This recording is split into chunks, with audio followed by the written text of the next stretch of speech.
Hello, I am Sunita. Welcome to my class. Here I will discuss GPSTR 2017 Maths and Science Solved Question Paper Part 2. Here I am going to discuss only science questions. Let us see first question. Which of the following is not a derived unit? Which one is not a derived units among this one? Option A Newton, option B Joule, option C Watt, option D Kelvin. Before going to answer this question, first we have to know what is meant by a derived unit. A derived unit is a unit that results from a mathematical combination of SI base units. How you will get a derived unit? First we have to know the mathematical formula for particular quantity. Then we have to come to know the base units. Then combination of 2 or 3 base units we will get a derived unit. Let us discuss in detail. Here force is the quantity. What is the equation for force? Force equation is mass into acceleration. Then here for mass, what is the base unit for mass? Base unit for mass is kg. For acceleration, meter per seconds square.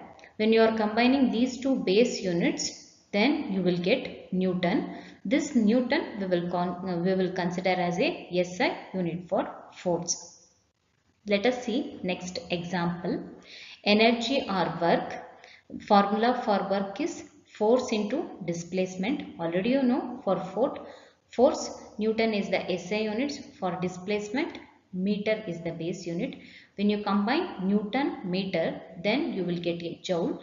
This joule we will use as the SI unit for either work or energy.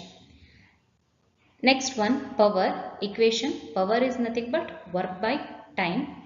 SI unit for work is joule, already you know. Then for time, second. When you combine these two base units, then you will get watt. This watt we will use as a derived unit for power. Therefore, first three cases Newton, joule, watt, these three are the derived units. But fourth one Kelvin. Kelvin is the SI unit of temperature. It is not derived from any combination of base units. This is the individual unit. This is the SI unit of temperature. This is not the derived unit. Therefore, the correct answer is Kelvin. This is not the derived unit.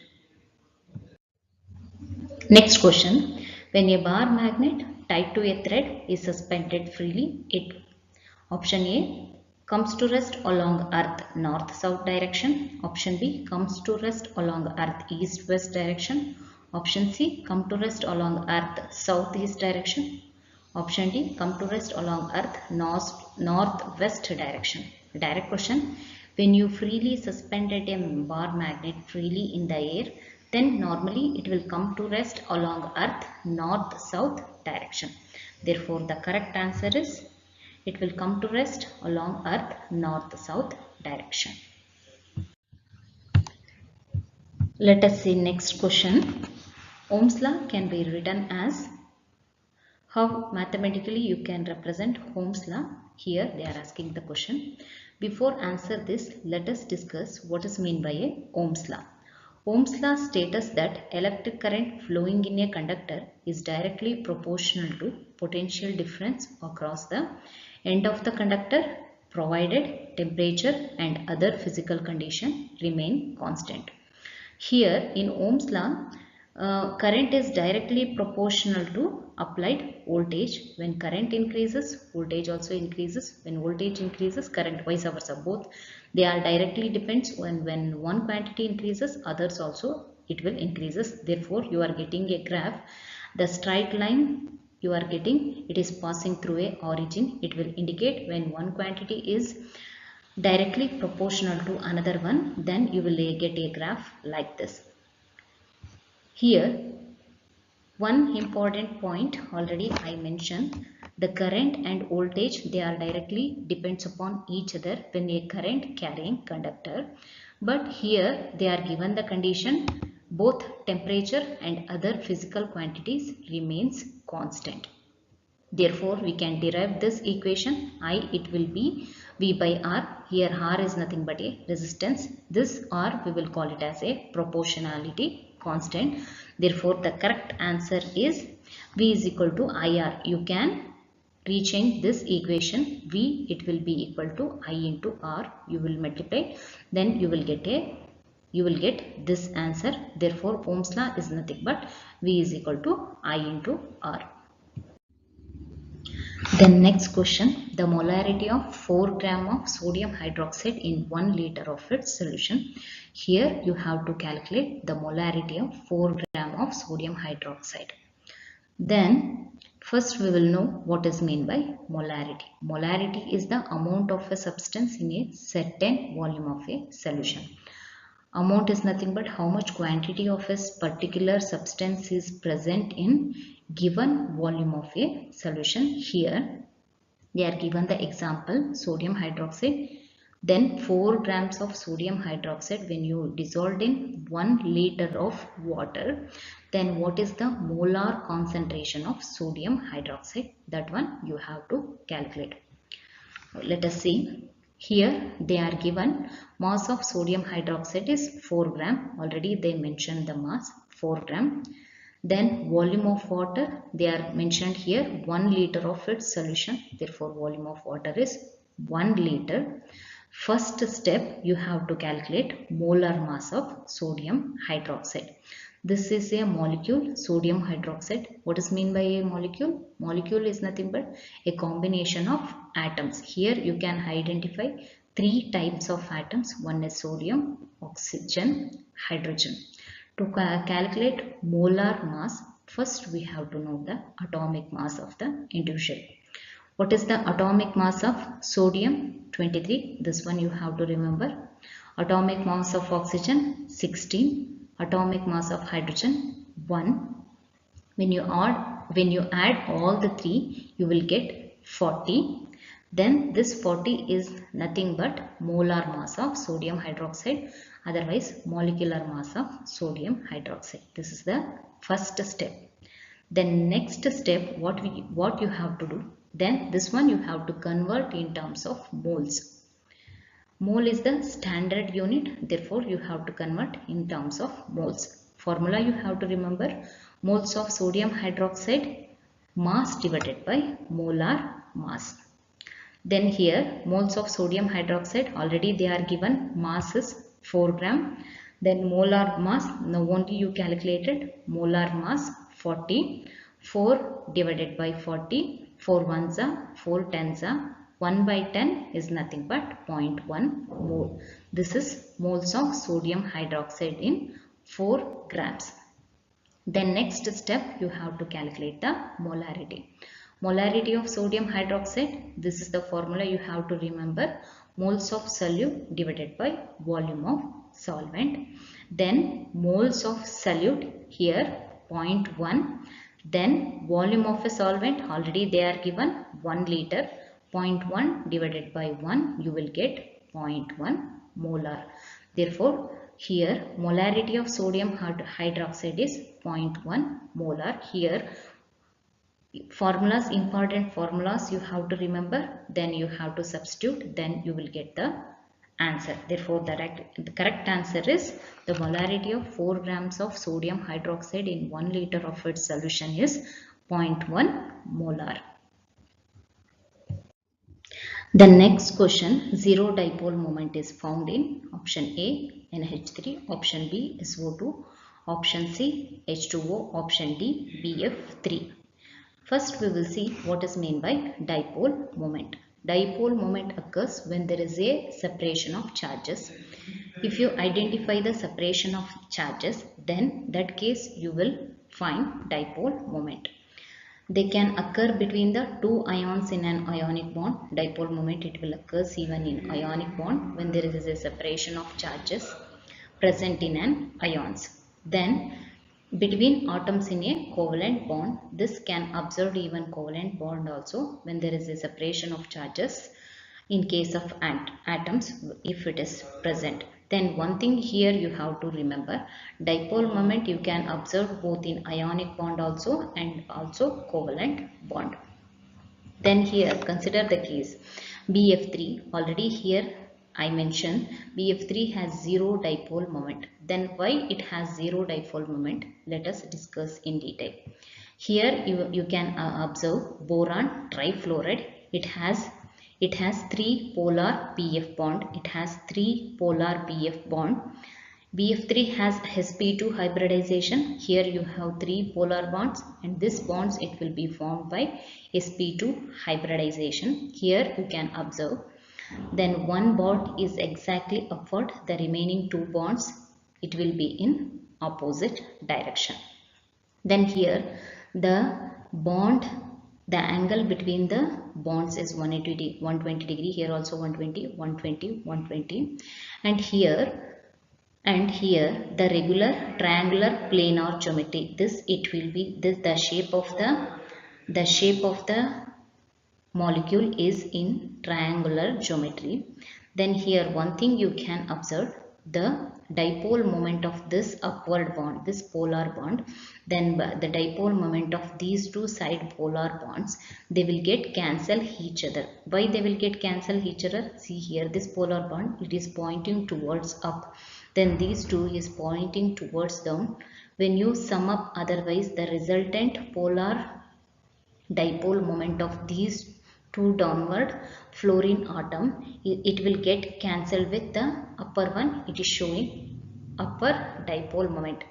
The resultant it will be zero. They will be cancelled each other. Therefore BF3 has zero dipole moment. Here the important thing you have to remember is boron trifluoride, it has three polar bonds, and also it will involve sp2 hybridization, and the geometry is triangular planar geometry.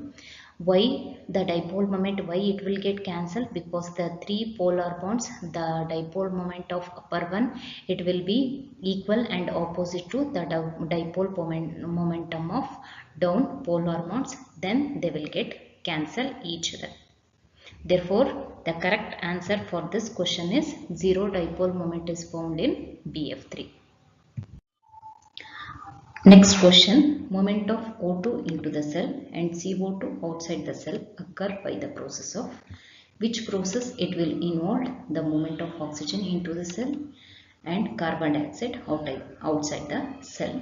The option A osmosis, option B transpiration, option C diffusion, option D glutation. Let us discuss in detail. Oxygen and carbon dioxide move across the cell membrane via simple diffusion. Therefore the answer is diffusion. With the help of diffusion, the movement of oxygen and carbon dioxide it will take place easily. A process that occurs no energy input is driven by the difference in concentration on their side of the cell membrane. It will not, this process diffusion, it will not involve any energy when there is a difference in concentration of oxygen and concentration of different gases are there, then diffusion it can occur very easily. Here in this picture you can observe clearly, here the molecules are very closely arranged, therefore the concentration it will be more here. Here the molecules are very less, they are arranged far from each other. Therefore momentum of atoms, otherwise motion of atoms from higher concentration to lower concentration, otherwise movement of particles may be from higher concentration to lower concentration. This one we will call it as a diffusion. Diffusion you can observe both in liquid also, gases also. It will, this diffusion you can't observe in the solid, because in the solid there is no movement of ions, it will takes place. For example, exchange of oxygen and carbon dioxide in lungs, this is one of the best example for diffusion. Molecules are ions moving from area of higher concentration to a lower concentration. Even molecules, ions, they can move from higher concentration to a lower concentration. Difference in concentration is the concentration gradient. When there is a difference in concentration, then we will use the term concentration gradient.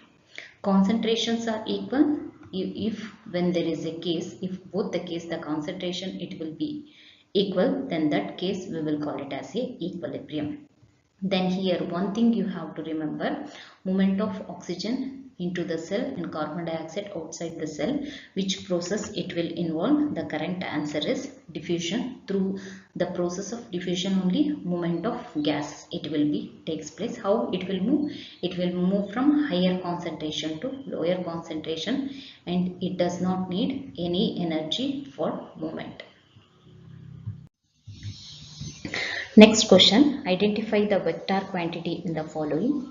Option A, volume. Option B, mass. Option C, momentum. Option D, density. Okay.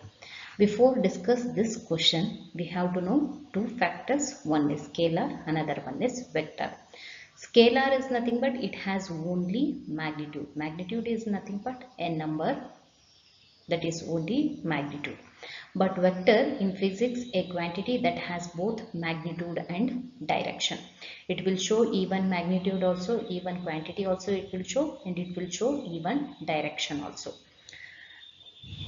Okay, here we will consider momentum as a vector quantity. In detail we will study why momentum we will consider as a vector. Momentum is nothing but a product of mass of a particle and its velocity. Momentum, it is a product of mass and also its velocity. It is a vector quantity. It has both magnitude and direction. Here, consider an example. Here a car, mass of the car is 1000 kg and it is moving with a velocity 16 meter per second. When the car is moving from one place to another place, consider from Mysore to Bangalore, it will show the direction. Here you can observe it will show the direction in which direction it is moving. Then momentum we will get mass into velocity. Mass is 1000 kg and velocity is 16 meter per second. Then you will get momentum 16,000 kg meter per second, and also it will show the direction also in which direction the car is moving. Then here you can observe this 16,000 is nothing but a magnitude, and also it will show the direction. Therefore, it is a vector quantity. Here consider the remaining option. Volume, it will show the only the magnitude, only the number it will show. Then mass, already you know, mass it will show only the magnitude, and even density also it will show only the magnitude. Therefore, the correct answer for this question is momentum. It has both magnitude and also it will show direction.